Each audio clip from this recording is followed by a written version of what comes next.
नमस्कार विद्यार्थी मित्रांनो, फ्युचर प्रो एज्युकेशन या यूट्यूब चॅनलमध्ये मी निनाद माने तुमचं स्वागत करतो. बघा, 27 तारखेपासून आपली टेट 2025 ची जी एक्झाम आहे ती सुरू होतीये. त्या अनुषंगानं आपण पुन्हा एकदा गणिताचा एक पेपर घेऊन आलोय. अतिसंभाव्य पेपर क्रमांक 5 तो आज आपण बघणार आहोत. ठीक आहे.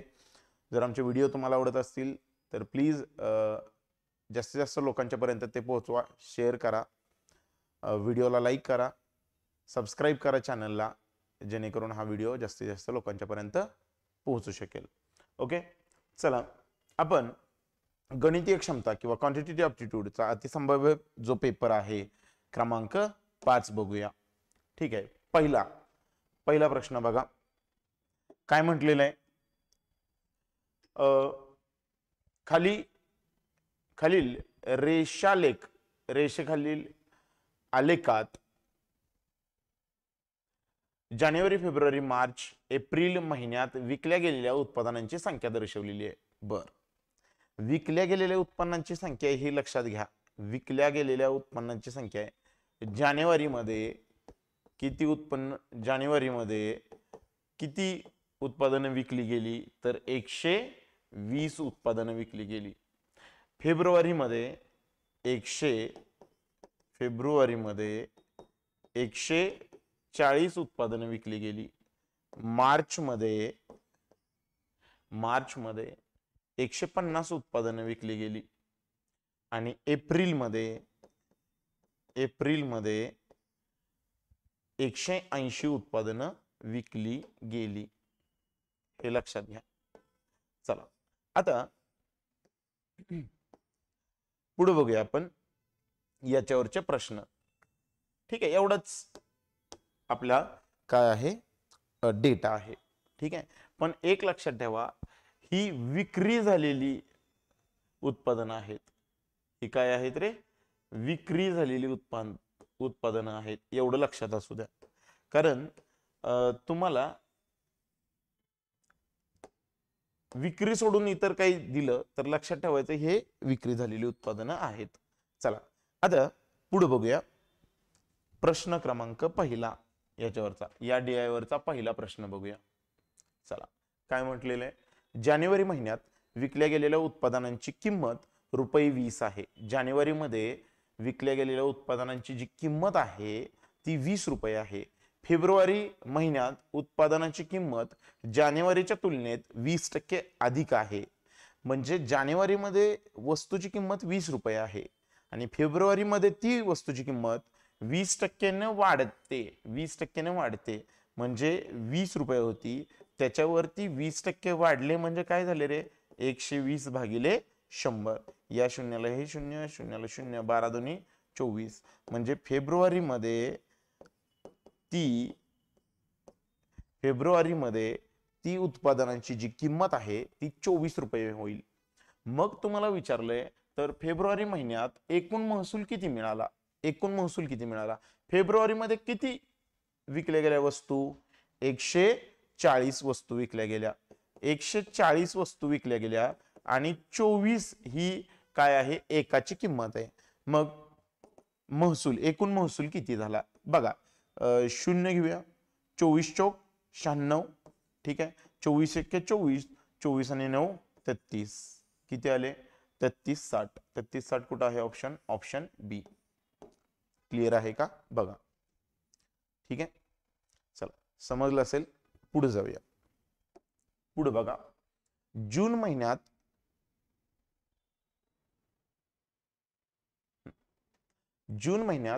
विकलेले उत्पादन हे जानेवारी व फेब्रुवारी या दोन्ही महिन्यांच्या सरासरी इतके आहे. जर जून मध्ये 20% उत्पादन विकले गेले असेल तर जून मध्ये न विकले गेलेले उत्पादन किती आहे?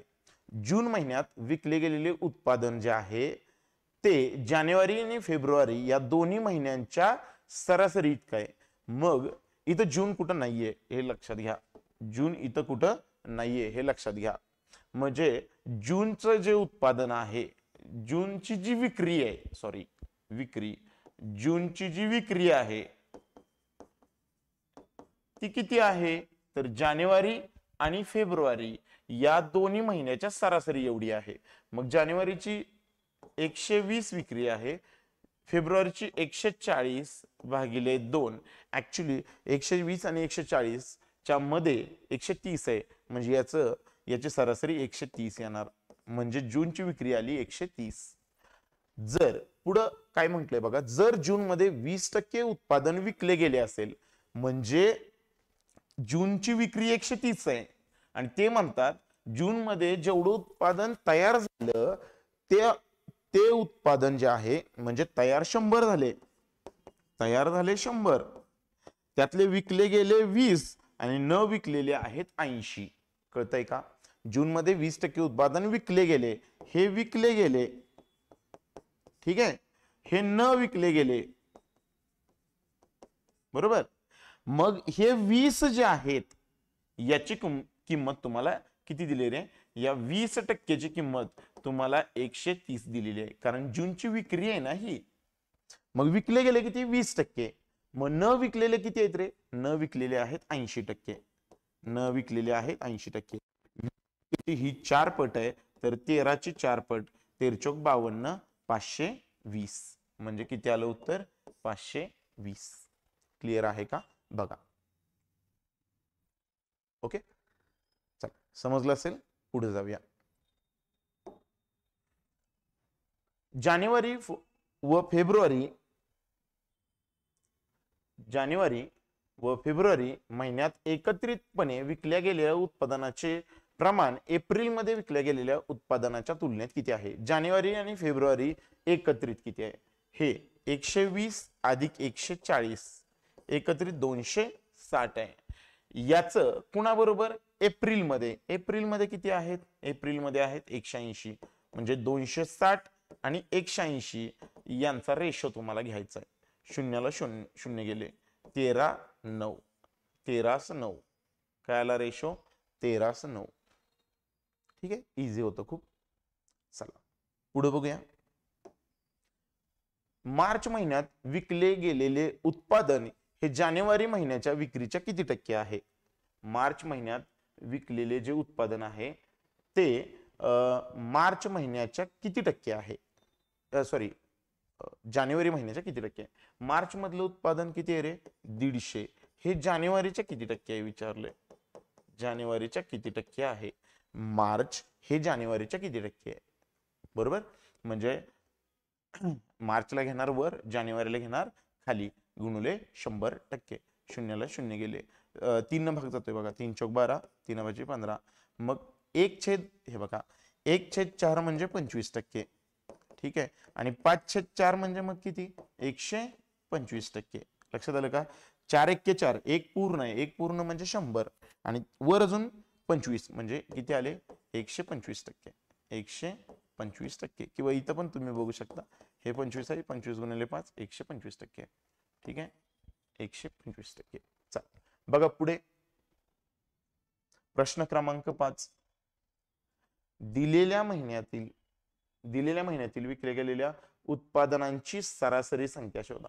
सरासरी संख्या शोधा म्हणजे 120, 140, 150 आणि 180 यांची बेरीज. 8 आणि 5 13, 13 आणि 4 17, 17 आणि 2 19 आणि हे किती आले?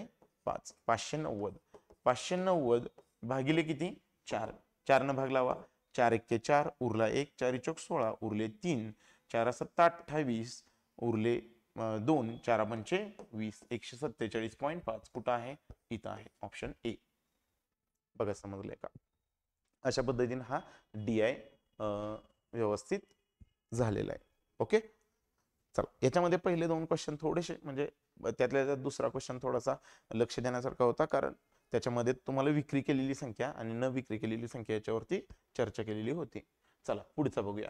हा आता केसलेट DI, याला म्हणायचं केसलेट DI. पॅराग्राफ येतो, छोटासा पॅराग्राफ येतो आणि त्याच्यावरती 2-3 क्वेश्चन, जर मोठा असेल तर 5 क्वेश्चन विचारले जाऊ शकतात.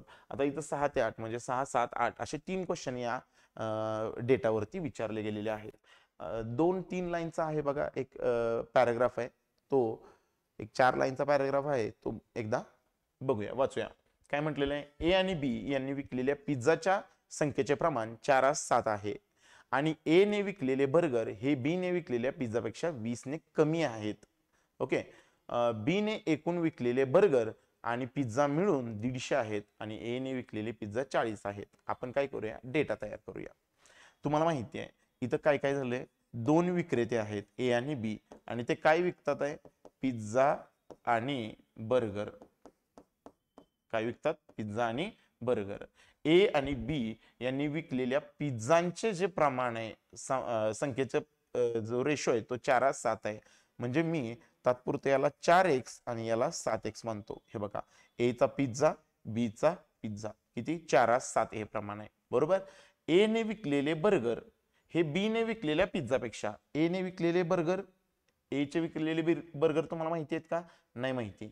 ठीक आहे, ए ने विकलेले बर्गर हे बी ने विकलेल्या पिझ्झापेक्षा 20 न कमी आहेत. म्हणजे बी ने विकलेले पिझ्झा किती आहेत बघा बरं, बी ने विकलेल्या पिझ्झांपेक्षा 20 न कमी आहे. म्हणजे बी ने विकलेले पिझ्झा आहेत 7x आणि त्याच्यापेक्षा हे किती कमी आहेत, 20 न कमी आहेत. किती न कमी आहेत, 20 न कमी आहेत. बी ने एकूण विकलेले बर्गर आणि पिझ्झा मिळून 150 आहेत. बी ने एकूण विकलेले बर्गर आणि पिझ्झा मिळून, हे बघा, बी ने बर्गर आणि पिझ्झा, पिझ्झा आणि बर्गर मिळून किती विकले, एकूण. इथं एकूण म्हटलं तर एकूण किती झालं, 150. ठीक आहे, हे किती झाले, 150. येतं लक्षात. ओके. आणि ए ने विकलेले पिझ्झा 40 आहेत. आता ए ने विकलेली पिझ्झा 40 म्हणजे हे 4x म्हणजे किती आले, 40. म्हणजे 7x म्हणजे 70. 4x म्हणजे 40, x म्हणजे किती आले, 10. मग हे किती आले, 70 वजा 20. 7x वजा 20 म्हणजे 70 वजा 20 आणि 70 वजा 20 म्हणजे किती आले, 50. बरोबर, हे 50 आले. बरोबर. आता हे 150 आहेत, हे 70 आहेत, म्हणजे हे आले 80. ठीक आहे, हे किती आले, 80. क्लिअर आहे का बघा. ओके. मग हे दोन्ही मिळून आले 90. हे दोन्ही मिळून आले 90. क्लिअर आहे का बघा एकदा. ओके, मी पुन्हा एकदा सांगतो. ए आणि बी यांनी विकलेल्या पिझ्झांचं प्रमाण 4:7 आहे. बरोबर. आणि ए ने विकलेले बर्गर हे बी ने विकलेल्या पिझ्झापेक्षा 20 न कमी आहेत. ए ने विकलेले बर्गर, ए ने विकलेले बर्गर हे बी ने विकलेल्या पिझ्झापेक्षा 20 न कमी आहेत. म्हणजे 7x वजा 20 आलं. बी ने एकूण विकलेले बर्गर आणि पिझ्झा मिळून 150 आहेत. म्हणजे पिझ्झा आणि बर्गर मिळून किती आहेत, 150 आहेत. आणि ए ने विकलेली पिझ्झा किती आहे, 40. म्हणजे 4x ची किंमत आली 40, 7x ची किंमत आली 20. मग x ची किंमत आहे 10, ही 7x म्हणजे 70. 70 वजा 20 किती, 50. किंवा याच्यापेक्षा 20 ने कमी म्हणजे 70 वजा 20, 50. 50 आणि हे 150 आहेत, हे 70 आहेत. म्हणजे हे ऑब्व्हियसली किती असले पाहिजेत, 80 असले पाहिजेत. म्हणजे एकूण पिझ्झा आले 110, एकूण बर्गर आले 130 आणि सगळे पिझ्झा बर्गर मिळून आले 240. बरोबर. अशा पद्धतीने हे डेटा तुमच्या समोर आहे. आता जे लागेल ते वापरायचं. ठीक आहे, चला बघूया क्वेश्चन, बघूया याच्यावरचे आहे. ठीक आहे, तुम्हाला हे समजलं असेल आता. चला बघा पुढे.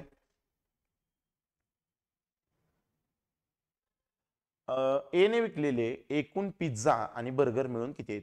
ए ने विकलेले एकूण पिझ्झा आणि बर्गर किती आहेत रे, 90. बघा, सहजच तुम्हाला प्रश्नाचं उत्तर भेटलं. सहजच तुम्हाला प्रश्नाचं उत्तर भेटलं समोरच. कारण सुरुवातीला तुम्ही काय केलेलं असतं, थोडंसं कष्ट केलेलं असतं. हा डेटा काढण्यासाठी तुम्ही सुरुवातीला कष्ट केलेलं असतं. नंतर तुम्हाला काही जास्त कष्ट करण्याची काही गरज नाही. चला पुढे बघा. दुसरा प्रश्न याच्यावरचा काय म्हटलेलं बघा. ए ने विकलेले बर्गर हे बी ने विकलेल्या पिझ्झाच्या किती टक्के आहेत. ए ने विकलेले बर्गर 50. बरोबर की नाही, हे 50. हे बी ने विकलेल्या पिझ्झाच्या, बी ने विकलेल्या पिझ्झाच्या म्हणजे 70. 70. ठीक आहे, 70 च्या किती टक्के आहेत, च्या किती टक्के आहेत. शून्याला शून्य गेले म्हणजे किती आले, 500 भागिले 7 एवढे टक्के. 7 7 49 उरला 1. 7 1 7 उरले 3. डिवाइड करायचे उरले 7 न.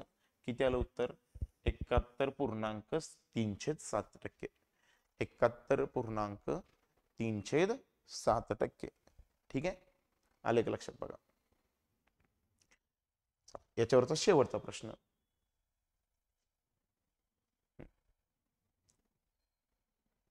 काय म्हटलेलं आहे? सी ने विकलेले बर्गर, आता सी आहे का याच्यामध्ये कुठं? नाही, म्हणजे नवीन आहे, हा नवीन आहे. सी ने विकलेले बर्गर हे ए ने विकलेल्या पिझ्झापेक्षा, म्हणजे सी चे जे बर्गर आहेत, इथं मी मेन्शन करतो, सी चे जे बर्गर आहेत ते ए ने विकलेल्या पिझ्झापेक्षा 25% जास्त आहेत. ए चे पिझ्झा आहेत 40 आणि त्याच्यापेक्षा सी चे जे बर्गर आहेत ते 25% जास्त आहेत. 25% जास्त म्हणजे 125 भागिले 100. ठीक आहे, 25 चोक 100, 25 5 100, 4 10 40, किती आले? 50. म्हणजे याचे बर्गर किती आले? सी चे बर्गर आले 50. तर सी ने विकलेले बर्गर आणि ए ने विकलेले बर्गर यांच्यामधला फरक तुम्हाला काढायचा आहे. सी ने विकलेले बर्गर आणि ए ने विकलेले बर्गर यांच्यातला फरक तुम्हाला विचारलेला आहे.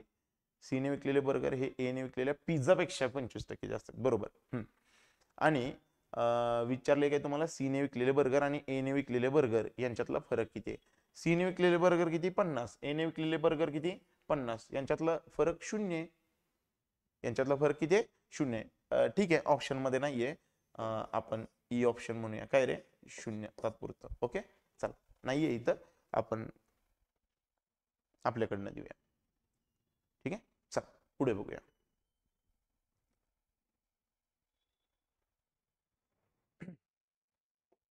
पुढचा प्रश्न बघा. पुन्हा एकदा केसलेट DI हा एक ट्रेंड आहे IBPS चा. एक छोटासा पॅराग्राफ द्यायचा आणि त्याच्यावरती 2 ते 3 क्वेश्चन विचारायचे. हा एक ट्रेंड आहे. टेटच्या एक्झाम मध्ये सुद्धा हा ट्रेंड फॉलो होऊ शकतो, त्यामुळे तुम्ही तयारीत राहा. केसलेट DI चा एखादा क्वेश्चन तुम्हाला 100% तिथं बघायला मिळेल. ठीक आहे, चल बघा पुढे. खालील माहिती काळजीपूर्वक वाचा आणि नंतर दिलेले प्रश्न सोडवा. शनिवारी एकूण 400 पुरुषांनी झाडे लावली आणि रविवारी झाडे लावणाऱ्या पुरुषांची संख्या जी आहे ती शनिवारच्या तुलनेत 60% अधिक आहे आणि रविवारी झाडे लावणारे पुरुष आणि महिलांचे प्रमाण आहे 8:3. शनिवारी झाडे लावणाऱ्या महिलांची संख्या रविवारच्या तुलनेत 40 ने कमी आहे. तुम्हाला हे बघा, मी जस्ट वरवरून वाचलं का, तर मला फक्त जाणून घ्यायचं होतं नेमकं यांनी काय दिलेलं आहे. 2 वार दिलेले आहेत, शनिवार आणि दुसरा वार दिलेला आहे रविवार. शनिवार आणि दुसरा वार काय दिलेला आहे? रविवार. ठीक आहे, शनिवार आणि रविवार. तुम्हाला काय दिलेले आहेत? इथं पुरुष दिलेले आहेत, इथं महिला दिलेले आहेत, महिला, आणि इकडे लिहिलेलं आहे पुरुष. ठीक आहे, महिला आणि पुरुष दिलेले आहेत. ठीक आहे, शनिवार रविवार आणि महिला आणि पुरुष. ठीक आहे, शनिवारी एकूण 400 पुरुषांनी झाडं लावली. शनिवारी किती पुरुषांनी झाडं लावली? 400 पुरुषांनी झाडे लावली. रविवारी झाडे लावणाऱ्या पुरुषांची संख्या शनिवारच्या तुलनेत 60% अधिक आहे. म्हणजे 400च्या 60% अधिक, म्हणजे शनिवारचे जे पुरुष आहेत 400 त्याच्यापेक्षा 60% अधिक रविवारी झाडं लावतात पुरुष. म्हणजे हे 16×64 किती आले? 640 आले. किती आले? 640. रविवारी झाडे लावणाऱ्या पुरुष आणि महिलांचे प्रमाण किती आहे? 8:3 आहे. म्हणजे पुरुष आणि महिलांचं प्रमाण किती आहे? पुरुष आणि महिला यांचं जे प्रमाण आहे ते 8 किती आहे? 3 आहे. मग पुरुष किती आहे? तर रविवारी जरा बघा, रविवारी झाडे लावणाऱ्या पुरुष आणि महिलांचं प्रमाण. मग रविवारी पुरुष किती झाडे लावतात? 640.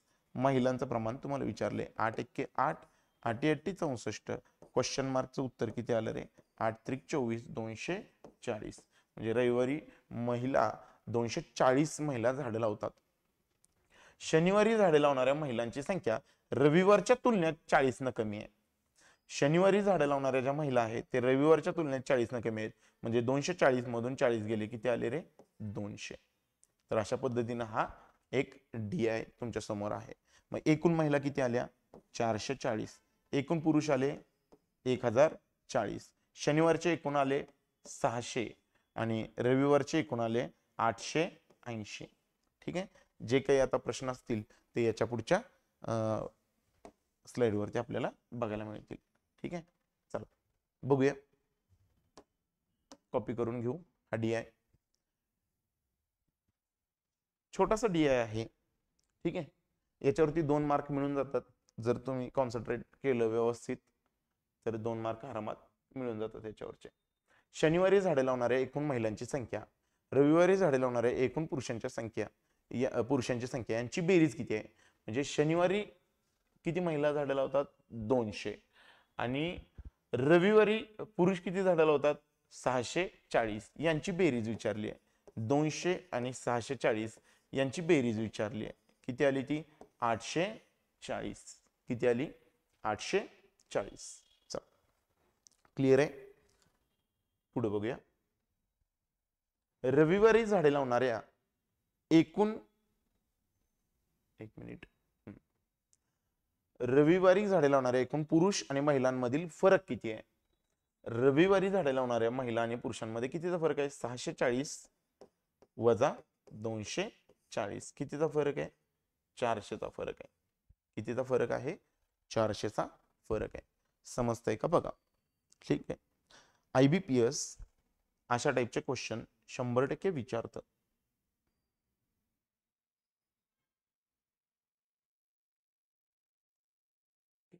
ओके, चला पुढचा प्रश्न बघूया. एका वर्गातील 40 विद्यार्थ्यांचे सरासरी वजन 35 किलो आहे. 2 विद्यार्थ्यांचे वजन चुकून अनुक्रमे 84 किलो, 84 व 40 किलो नोंदवले गेले, जे प्रत्यक्षात अनुक्रमे 42 आणि 38 किलो असावे होते. तर वर्गाचे योग्य सरासरी वजन किती आहे? आता हा प्रश्न अगदी तोंडी सुटू शकतो. ठीक आहे, मी हा प्रश्न एकदम बेसिक न सोडवून दाखवतो आणि नंतर आपण तोंडी बघूया. बेसिक न सोडवत असताना काही कॅल्क्युलेशन मी करणार नाही, इग्नोर करेन, कारण आपल्याला ते तोंडी कसं सोडवायचं बघायचं आहे. मी फक्त बेसिक समजावण्यासाठी बेसिक न सोडवतो. बघा, 39 विद्यार्थी आहेत आणि 35 किलो यांचं सरासरी वजन आहे. म्हणजे एकूण वजन किती आलं? एकूण वजन किती आलं? एकूण वजन आलं 40 गुणुले 35. 40 गुणुले 35, 40 ची 35 पट म्हणजे 70 ची 2 पट म्हणजे किती आले? 1400. ठीक आहे, चला आता मला एका प्रश्नाचं उत्तर द्या. चूक काय झाली की 44 आणि 40 वजन घेतलं गेलं, पाहिजे किती होतं? 42 आणि 38. बर, म्हणजे याचा अर्थ म्हणजे चूक झालेली आहे ते किती आहे? 40 आणि 44 आणि 40 म्हणजे 84 किलो. आणि जे बरोबर आहे ते किती आहे? बरोबर आहे ते 42 आणि 38 आहे, म्हणजे यांची बेरीज आहे 80. म्हणजे याच्यामध्ये 4 किलोची वाढ झाली. म्हणजे हे चुकीचे आहे, हे चुकीचे एकूण वजन, हे चुकीचे एकूण वजन आलं. मग योग्य एकूण वजन किती? योग्य एकूण वजन, एकूण वजन किती? तर 1400 वजा, हे बघा 84 किलो नोंदवलं गेलं, ऍक्च्युली पाहिजे होतं 80 किलो, म्हणजे 4 किलो जास्त नोंदवलं गेलं. ते जर का मी कमी केलं तर हे आलं 1396. आणि 1396 या एकूण योग्य वजनाला जर मी विद्यार्थी संख्येनं भागलं म्हणजे 1396 भागिले 40 जर का केलं तर जे उत्तर येईल ते योग्य सरासरीचं उत्तर असेल. योग्य सरासरीचं उत्तर असेल. मला एवढं सगळं करायला लागेल. आता हे जे येतंय हे तुम्ही बघा, हे मी काय करत नाही, हे तुम्ही बघा. ठीक आहे, मी काय करतोय बघा. माझा अप्रोच काय असेल की सिंपल आहे की 40 किलो आणि 44 किलो वजन होतं चुकीचं, ते खरं 42 आणि 38 पाहिजे होतं. म्हणजे त्या दोघांची एकूण बेरीज जी आहे ती 84 चुकली पण होती 80, म्हणजे 4 किलोचा फरक पडला. 4 किलोचा फरक हा 40 विद्यार्थ्यांमध्ये पडलाय. 40 किलोचा जो फरक आहे ते 4 किलोचा जो फरक आहे तो 40 विद्यार्थ्यांमागे पडला.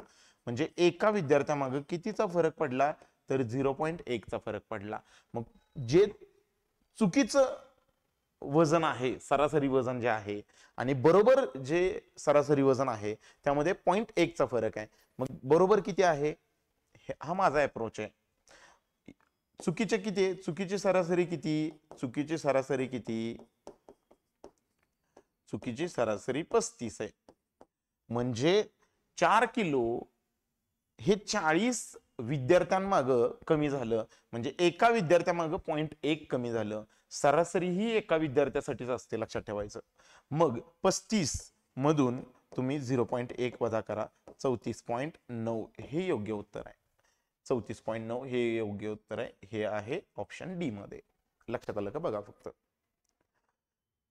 मी पुन्हा सांगतोय, 84 किलो हे चुकीचं वजन आहे एकूण, बरोबर, म्हणजे त्या दोघांची बेरीज. आणि 80 किलो ही दोघांची योग्य बेरीज आहे. या दोन याच्यामध्ये कितीचा फरक पडला? तर 4 किलोचा. म्हणजे बेरजेमध्ये 4चा फरक पडला. मग सरासरीमध्ये कितीचा फरक पडेल? बेरजेमध्ये 4चा फरक पडला, मग सरासरीमध्ये 4/40चा फरक पडेल. मग 4/40 म्हणजे किती? 0.1. 0.1 बघा ना इथं, 4 1 4, 4 10 40, 1/10 म्हणजे 0.1.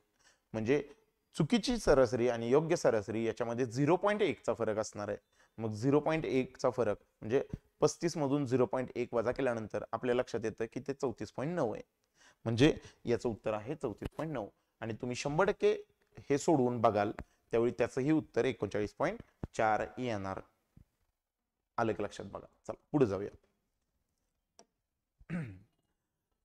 ए ने व्यवसायात 2400 रुपये गुंतवले. टी महिन्यानंतर बी ने 3600 रुपये गुंतवले. म्हणजे ए ने व्यवसायात 2400 रुपये गुंतवले, टी महिन्यानंतर बी ने 36 रुपये गुंतवले. जर वर्षाखेरीस नफा वाटपाचे जे प्रमाण आहे ते ए आणि बी मध्ये 2:1 जर का असेल तर टीचं उत्तर किती? ए न 2400 रुपये गुंतवलेत, ठीक आहे, आणि त्यांना पूर्ण 12 महिने गुंतवलेत. लक्षात ठेवा, ए भागिले बी, ठीक आहे. आता टी महिन्यानंतर कोण आला? बी आला, आणि तो किती रुपये घेऊन आला? तो किती रुपये घेऊन आला? 3600 रुपये घेऊन आला, ठीक आहे. आणि 12 वजा टी म्हणजे टी महिन्यानंतर आला ना तो, म्हणजे टी महिन्यानंतर आला म्हणजे 12 वजा टी, कारण टी महिन्यात तो जोपर्यंत आला नाही तोपर्यंत त्याला नफा मिळणार नाही. नफा कधीपासून मिळणार तुम्हाला? हे बघा, हे पूर्ण 12 महिने आहेत. टी महिने तो आलाच नाही म्हणजे नफा एवढ्यात मिळणार ना तो. 12 वजा टी हे पूर्ण 12 आहे. हा टी महिने आलाच नाही म्हणजे त्याला नफा 12 वजा टी महिना एवढे भेटणार. आणि या नफ्याचं जे प्रमाण आहे ते ए आणि बी मध्ये 2:1 आहे, ठीक आहे.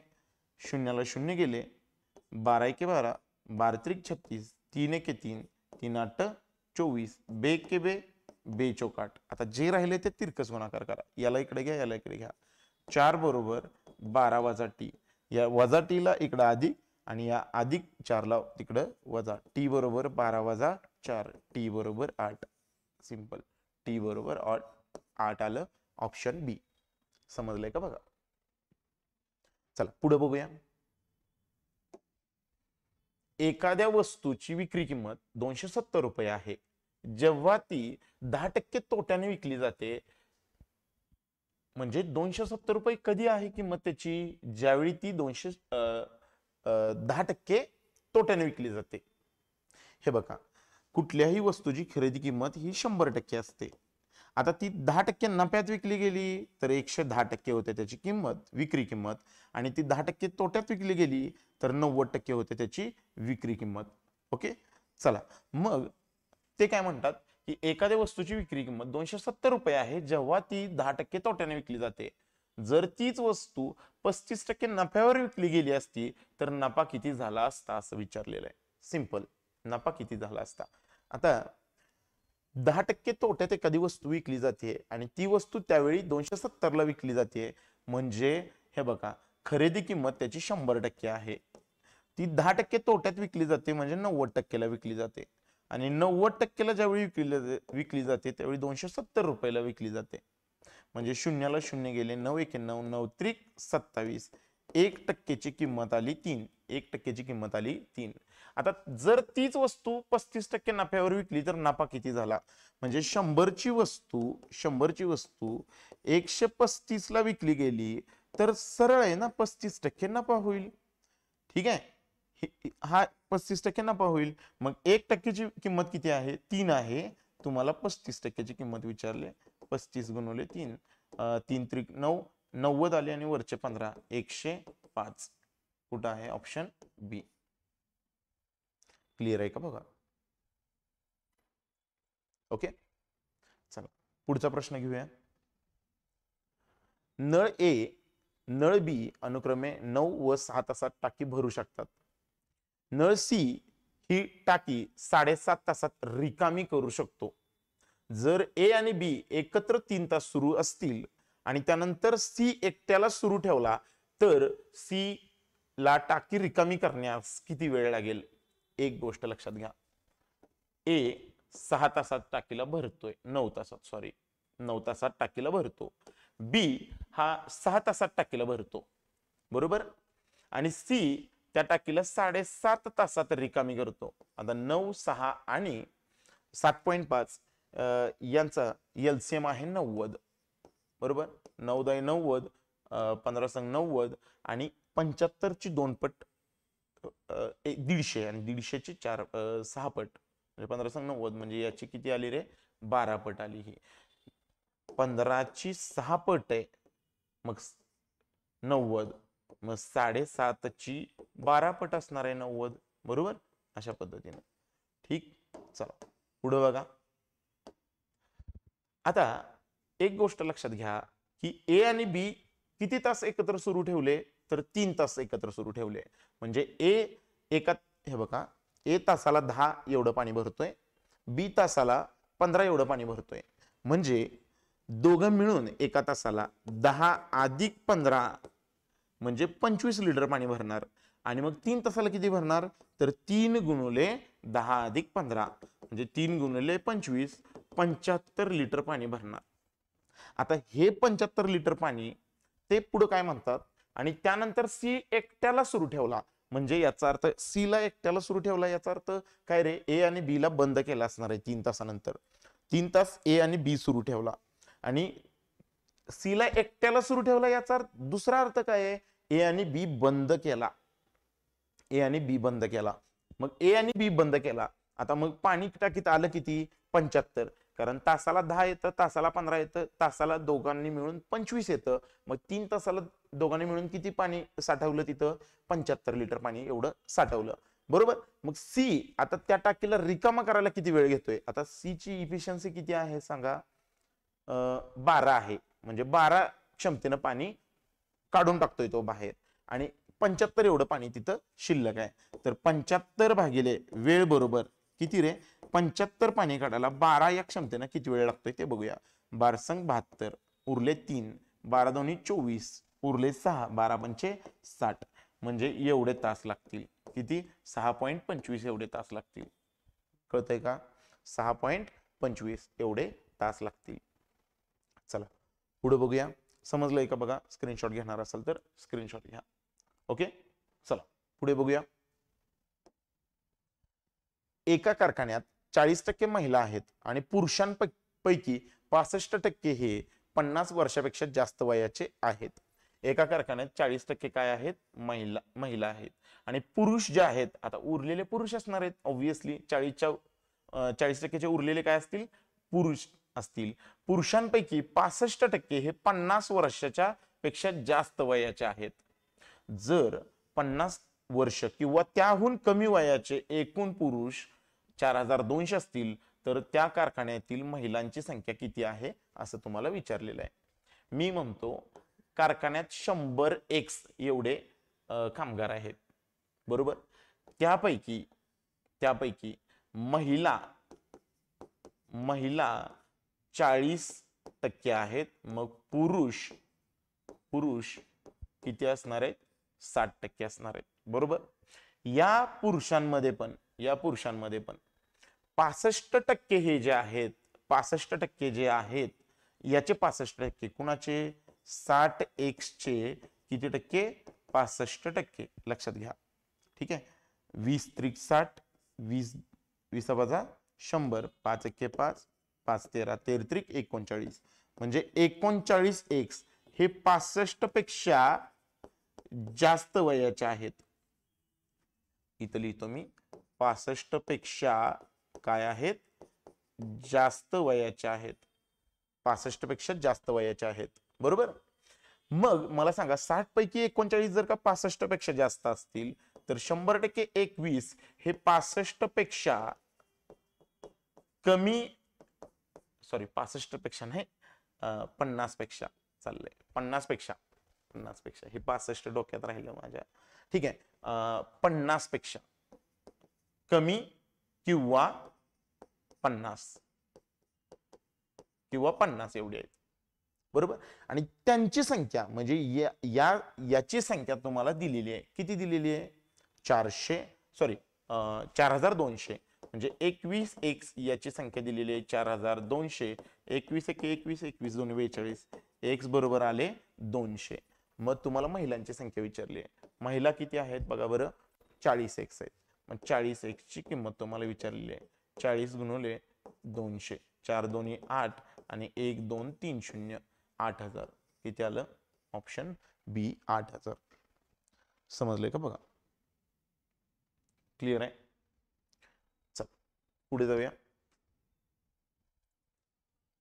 y हे p च्या 75% इतके आहे आणि दोघांची सरासरी p पेक्षा 30 ने कमी आहे, तर y च्या 20% मूल्य शोधा. y हे p च्या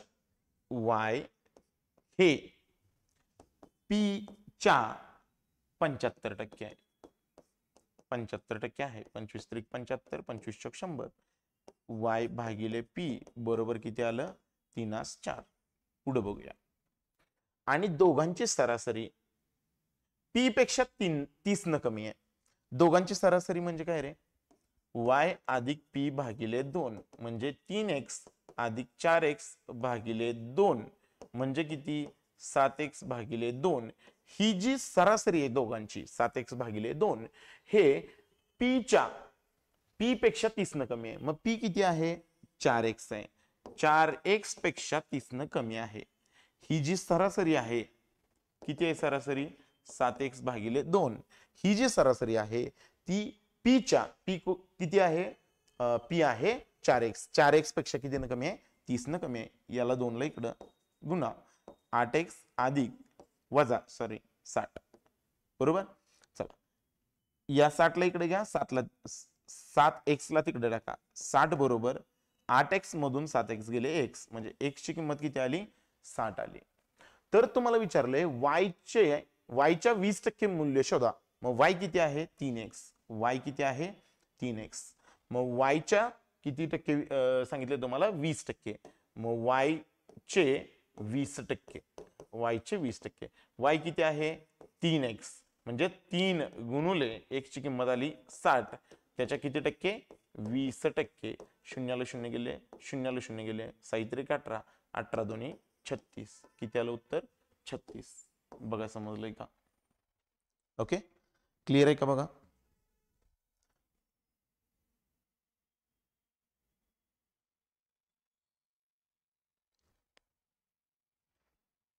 चला बघूया पुढे. एका भांड्यात 80 लिटर दूध आणि पाणी 3:5 या प्रमाणात आहे. अरे सरळ आहे बघा. 3:5 म्हणजे 3 अधिक 5 8. 8 म्हणजे 80, 3 म्हणजे 30 आणि 5 म्हणजे 50. हे दूध आणि हे पाणी. एवढं सोपं आहे ते. बरोबर. दूध आणि पाणी याच्यामध्ये जर का 1 लिटर पाणी वाढवलं, मग पाणी कोणत्या साईडला आहे बघा? खालच्या साईडला आहे. मग खालच्या साईडला x वाढवा. तर पाणी आणि दुधाचं प्रमाण 2:1 होतंय. लक्षात घ्या.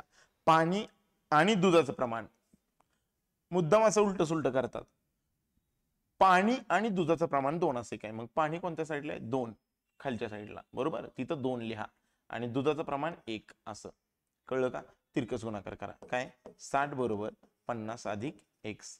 x बरोबर किती आलं? 10. x बरोबर x ची किंमत किती विचारले? किती आली? 10. लक्षात आलं का? चला एकदम इझी होता हा, तोंडी सुद्धा सुटू शकतो. ठीक आहे, चला बघा ए आणि बी यांचं सध्याचं वय किती आहे? 5-9. ए आणि बी यांचं सध्याचं वय, सध्याचे जे वय आहे ते किती आहे बघा? 5-9 आहे. 5-9 आहे. आणि 4 वर्षानंतर 4 वर्षानंतर 4 वर्षानंतर 4 वर्षानंतर ते वय किती आहे? 7-11. 7-11. हे तुम्ही नॉर्मल पद्धतीने सोडू शकता, पण आज ही पद्धत बघा थोडीशी. बघा सध्याचं वय 9 आहे, 4 वर्षानंतर 11 झालं. सध्याचं वय 5 आहे, 4 वर्षानंतर 7 झालं. 5 वरनं 7 म्हणजे कितीची वाढ झाली बघा? 2ची. 9 नंतर 11 कितीची वाढ झाली? 2ची. म्हणजे सध्याचं वय आणि 4 वर्षाचं वय याच्यामध्ये 4 वर्षाचा फरक आहे, पण त्यांनी तो फरक किती सांगितलाय रे? रेशो मध्ये तो फरक तुम्हाला किती दिसतोय? 2 वर्ष. याचा अर्थ 2 म्हणजे 4 असणार आहे. म्हणजे 1 म्हणजे किती? 1 म्हणजे 2. 1 म्हणजे 2. करेक्ट. 1 म्हणजे 2. तर तुम्हाला विचारलंय बीचं 2 वर्षापूर्वीचं वय किती? बीचं 2 वर्षापूर्वीचं. मग 1 म्हणजे 2, 9 म्हणजे किती? 18. 9 हे काय आहे? सध्याचं वय आहे कुणाचं? बीचं. 9 म्हणजे 18. हे सध्याचं वय आला 18. 2 वर्षापूर्वी वय किती होतं त्याचं? 16. किती होतं? 16. Option A. बघा समजलंय का? सिंपल. ए चं वय, बी चं वय. 5-9 आहे, 7-11. 5 वरनं 2 वाढले, 9 वरनं 2 वाढले. 2 वर्षात खरी वाढ कितीची? 4 वर्षाची. म्हणजे रेशो मधले 2 हे खरेवाले 4 आहेत. मग रेशोवाला 1 म्हणजे खरे किती आहेत? 2 आहेत. मग रेशोवाले 9 हे खरे 18 असणार आहेत. म्हणजे बी चं सध्याचं वय 18 आहे. मग 2 वर्षाचं वय किती असणार आहे? 2 वर्षापूर्वीचं वय असणार आहे 16. चला पुढे बघूया. एका माणसाने ₹X साध्या दराने 20% वार्षिक दराने 3 वर्षासाठी गुंतवले. एका माणसाने ₹X साध्या व्याजाने म्हणजे सरळ व्याजाने 20% वार्षिक दराने 3 वर्षासाठी गुंतवले आणि त्याला ₹2400 व्याज मिळाले. जर त्याच रकमेवर 10% वार्षिक दराने 2 वर्षासाठी चक्रवाढ व्याज मिळाले असते तर त्याला किती व्याज मिळाले असते? हे बघा ₹X गुंतवले किती टक्के दरानं? 20% दरानं. किती वर्षाकरता? 3 वर्षाकरता. मग व्याज किती मिळालं त्याला? ₹2400 एवढं व्याज मिळालं. सिंपल लॉजिक आहे बघा. 20 प्रत्येक वर्षाला 20%, मग 3 वर्षाला 60%, म्हणजे 60% व्याज मिळालं. 100% त्यानं गुंतवले, 60% त्याला व्याज मिळालं आणि 60% व्याज म्हणजे 2400 आहे.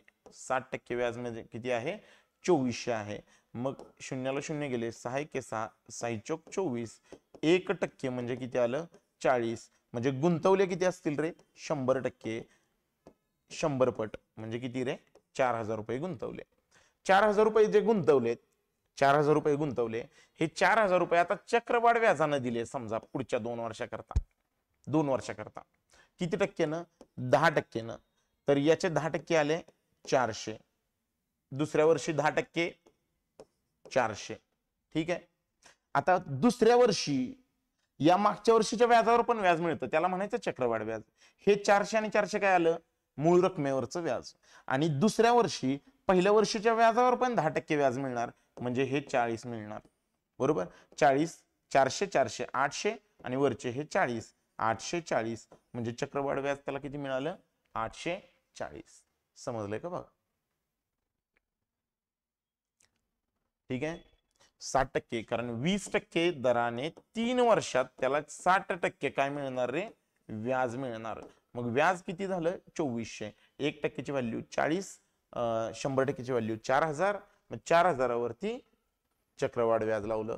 चक्रवाढ व्याज काढण्याची ही पद्धत समजून घ्या, शिकून घ्या. जर हा व्हिडिओ पाहिला नसेल तर चक्रवाढ व्याजाचा व्हिडिओ तुम्ही बघून घ्या, त्याचा नक्कीच तुम्हाला फायदा होईल. ठीक आहे. चला. 1 मीटर लांब ट्रेन एखाद्या खांबाला 16 सेकंदात ओलांडते आणि तिचा वेग 25 मीटर प्रति सेकंद आहे. जर पुलाची लांबी x + 150 मीटर असेल तर ट्रेनला पूल ओलांडण्यासाठी किती वेळ लागेल? बघा, 1 मीटर लांब ट्रेन आहे, एका खांबाला 16 सेकंदात ओलांडते. आता एखाद्या खांबाला जर का ट्रेन ओलांडत असेल तर स्वतःच्या लांबीला ट्रेन ओलांडते आणि कितीच्या वेगाने ओलांडते तर 25 मीटर प्रति सेकंद एवढा वेगाने ओलांडते. म्हणजे अंतर बरोबर वेग गुणुले वेळ, वेग गुणुले वेळ. मग वेग किती आहे 25 आणि वेळ किती आहे 16. मग अंतर किती 400. कुणाला ओलांडते रे? पोलला. पोलला म्हणजे स्वतःच्या लांबीला, म्हणजे एक्स चं उत्तर आलं 400 मीटर. कळलं का? स्वतःच्या लांबीला एखाद्या पुलाला एखादी ट्रेन क्रॉस करून जाते म्हणजे ट्रेन स्वतःच्या लांबीला क्रॉस करून जाते. लक्षात ठेवा, ही निग्लिजिबल लेंथ असते. म्हणजे किती अंतर पार करते? एक्स एवढं अंतर 25च्या स्पीडनं 16 एवढ्या सेकंदात पार करते. मग एक्स बरोबर किती आलं 400. कसं काढलं? हे 4 इकडे टाकलं, 25 चौक 100, 4 राहिले, 100 गुणुले 4 400. बरोबर. आता पुलाची लांबी x अधिक 150 आहे. मग x अधिक 150 म्हणजे किती? 550 आहे. पुलाची लांबी 550 आहे. आता त्या पुलाला ओलांडण्यासाठी किती वेळ घेईल गाडी? आता मला एका प्रश्नाचं उत्तर द्या. पूल 550 लांबीचा आहे, स्वतः ट्रेन 400 एवढे लांबीची आहे. म्हणजे पुलाला क्रॉस जर का करायचं असेल, पुलाला जर का क्रॉस करायचं असेल तर गाडीला स्वतःला पण क्रॉस केलं पाहिजे आणि पुलाला पण क्रॉस केलं पाहिजे.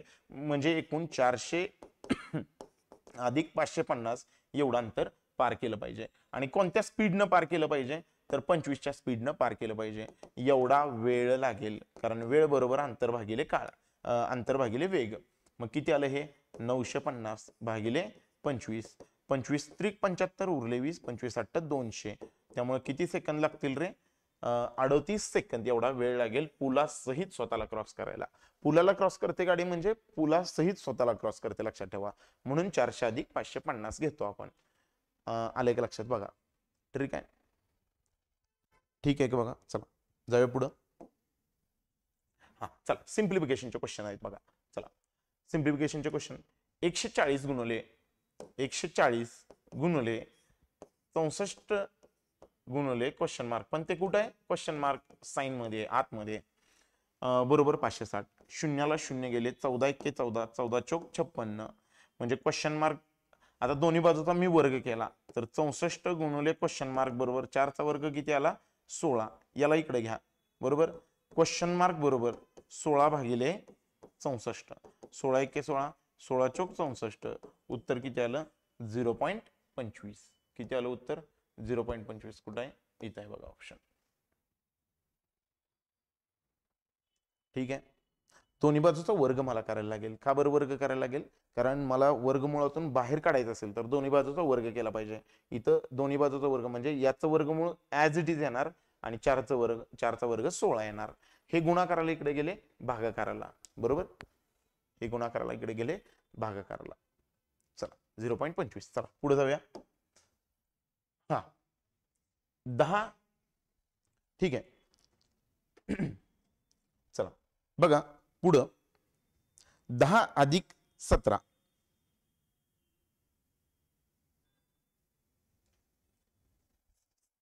10 अधिक 7 17. 17चा क्यूब बरोबर 8.5 गुणुले क्वेश्चन मार्क वजा 12. ओके.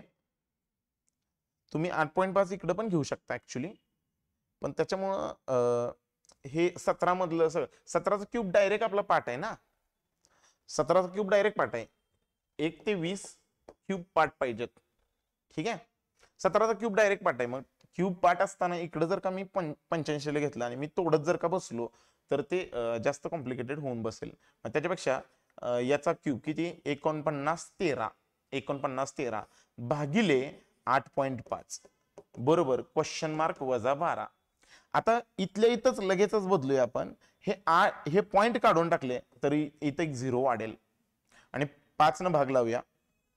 5 1 5, 5 7 35, 5 9 45 उरले 4, 5 40 उरला 1, 5 2 10 आणि 5 30. ठीक आहे. 17 न भाग लावूया. 17 × 85, 17 × 85 उरले 12, 122 झाले. एक मिनिट, 17 + 85 उरले 13, 32. ठीक आहे. 17 × 102 उरले, एक मिनिट कुठं,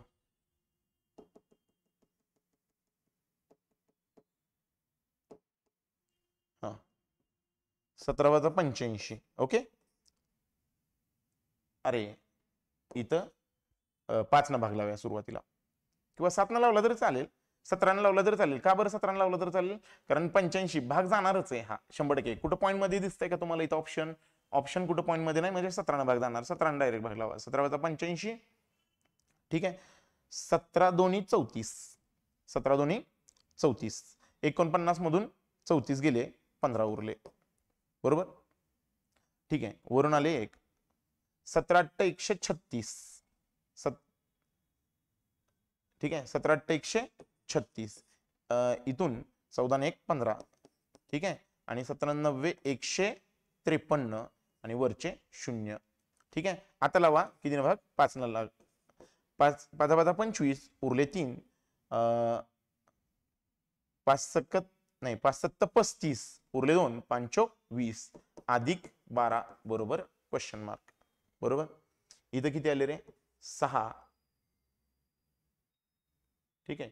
इथं आले 6, इथं आले 8 आणि इथं आले 5, 586. ओके. एक मिनिट, 586.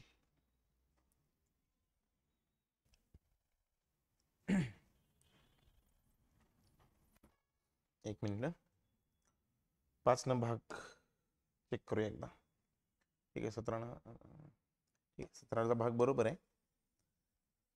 17चा भाग बरोबर आहे ना, कारण क्यूबला जर का मी 17 न भागलं तर स्क्वेअर येणार, 289 बरोबर आहे. तो 5 न भाग लावूया. 5 × 5 = 25 उरले 3, 5 7 35 उरले 4, 5 40. बरोबर. 578 येते.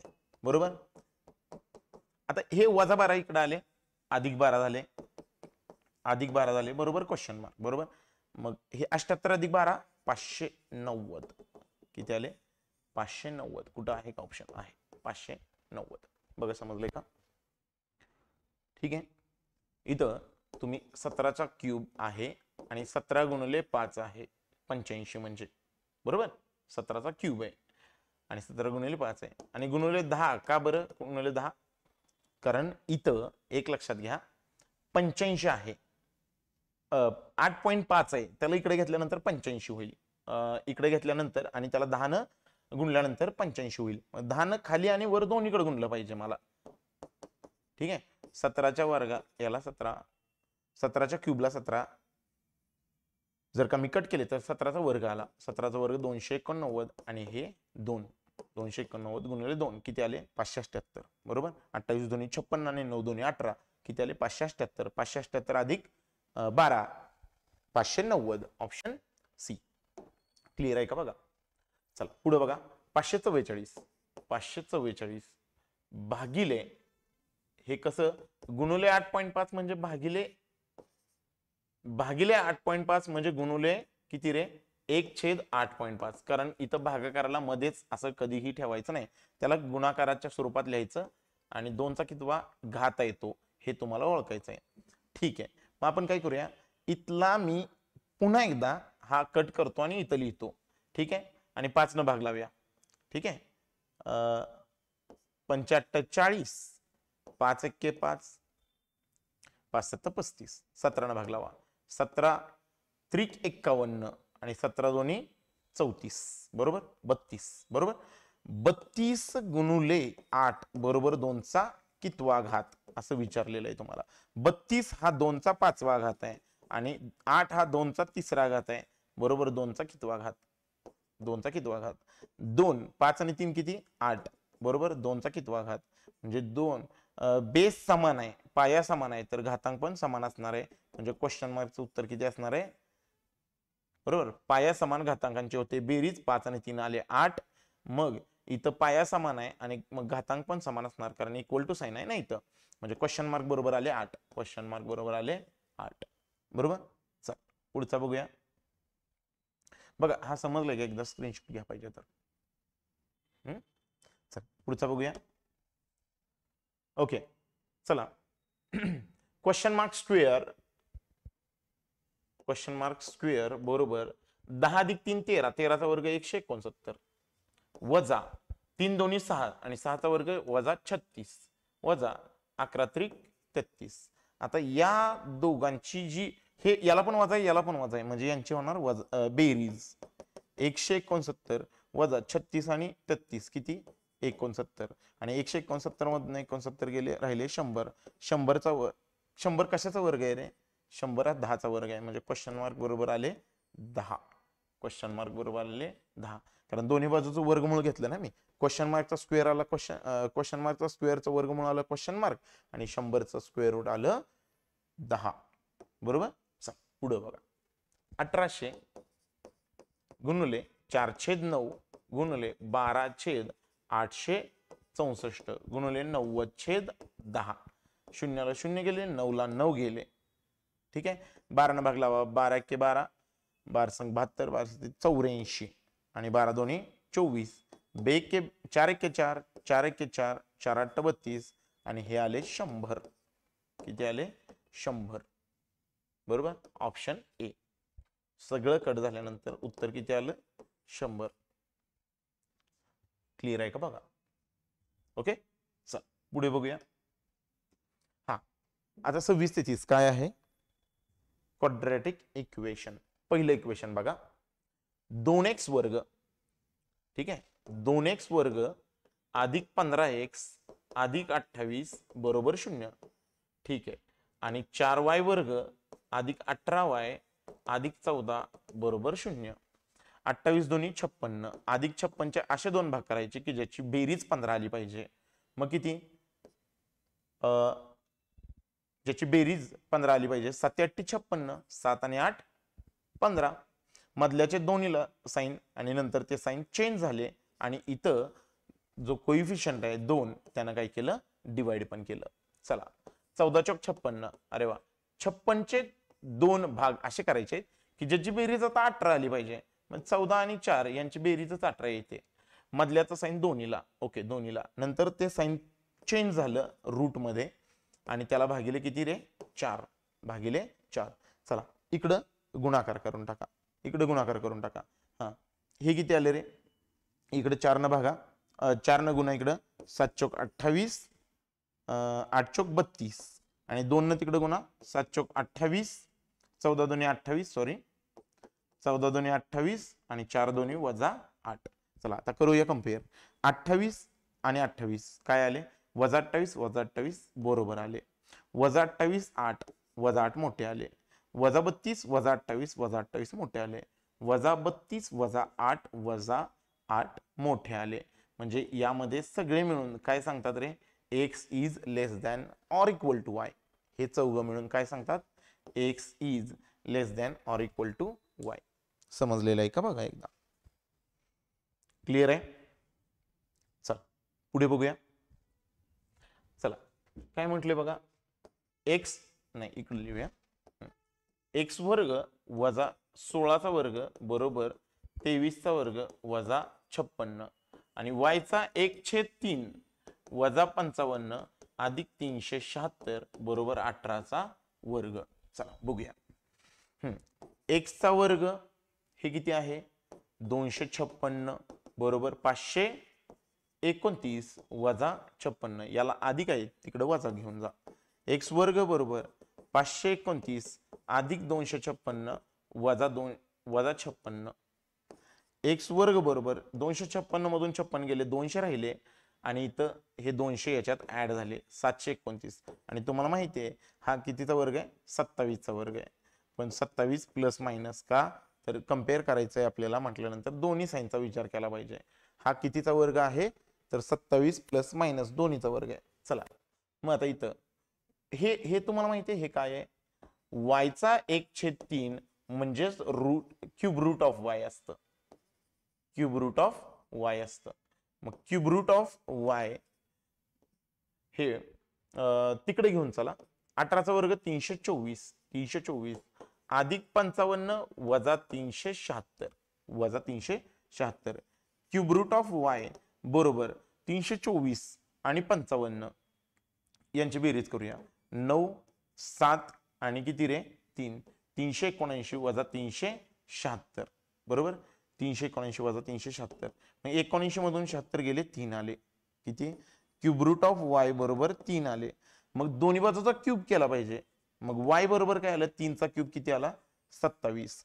मग अधिक वजा 27 आणि 27 जर तुम्ही इथं फक्त अधिक लिहिलं तर 27 ला 27 तुम्ही इक्वल करणार आणि निघून जाणार.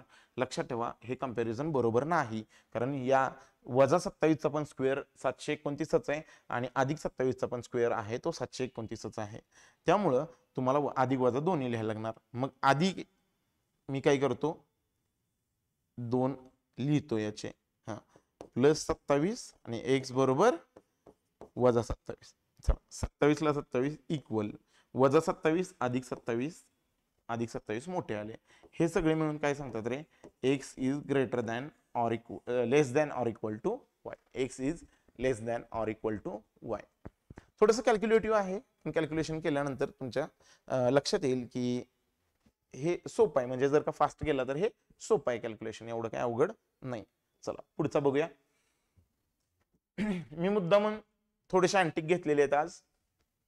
ठीक आहे जर IBPS ला समजा वाटलं एखादा अँटिक टाकावा तर अँटिक सुद्धा टाकू शकतात म्हणून मी थोडेसे अँटिक घेतलेले.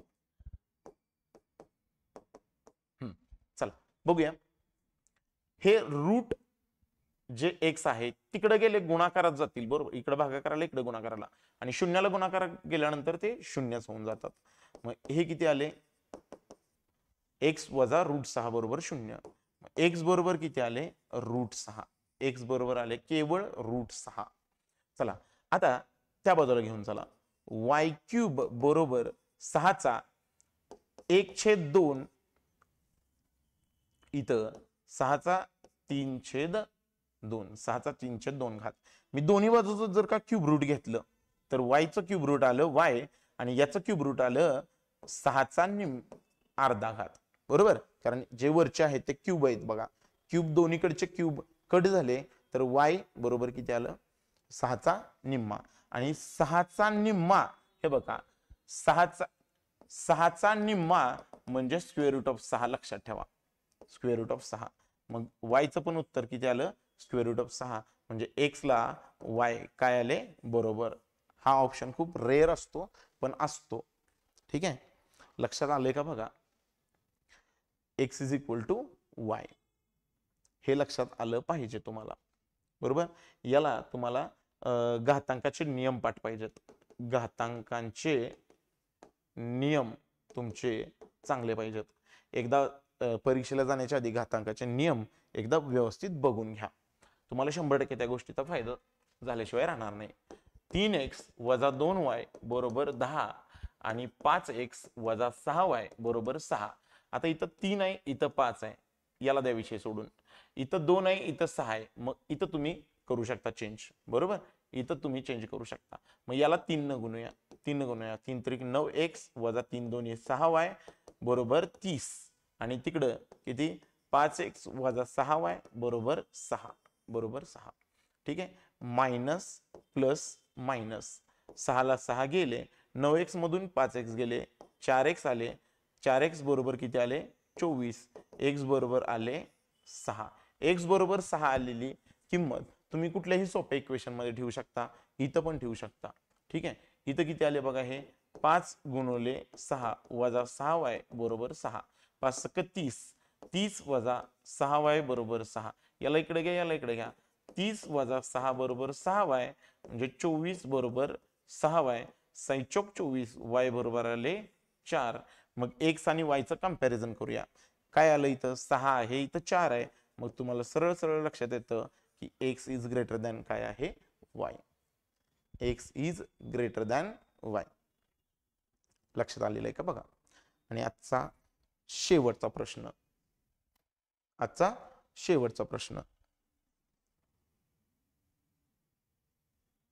बघा.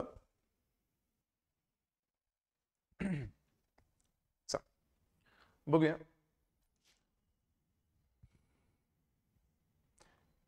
एक्स स्क्वेअर बरोबर नाही एक्स स्क्वेअर वजा 3481 बरोबर 0.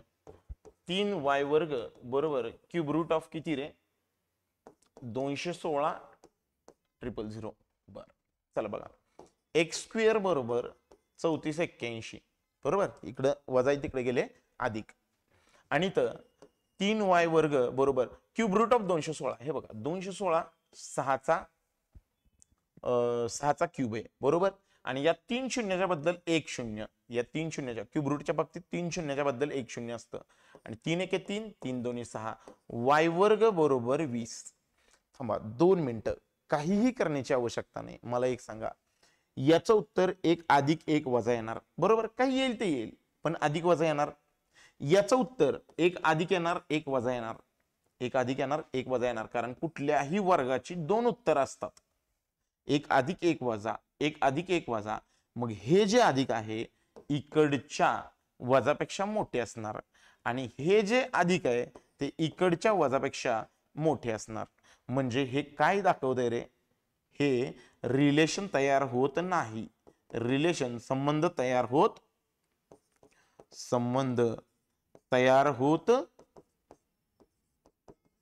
नाही. लक्षात येतंय का बघा संबंध तयार होत नाही. पुढे सोडवण्याची काहीही आवश्यकता नाही नाहीतर रूट वगैरे काढत बसाल परत कम्पेअर वगैरे करत बसाल काहीही करण्याची आवश्यकता नाही. पुढे जाऊन तेच होणार आहे लक्षात घ्या.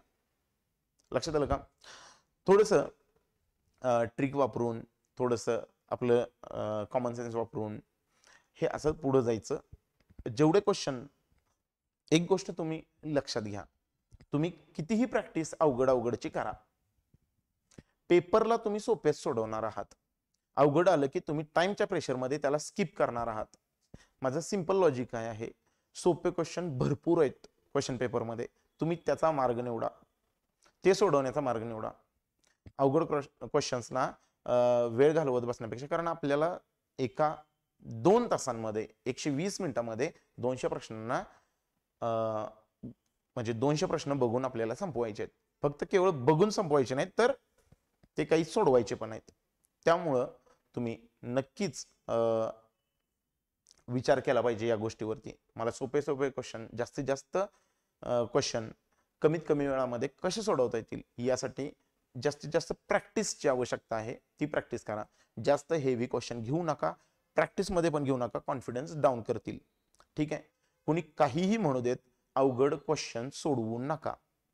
जेवढे सोपे क्वेश्चन तुम्हाला सोडवता येतील तेवढे तुम्ही प्रॅक्टिसमध्ये पण ठेवा. लक्षात आलं.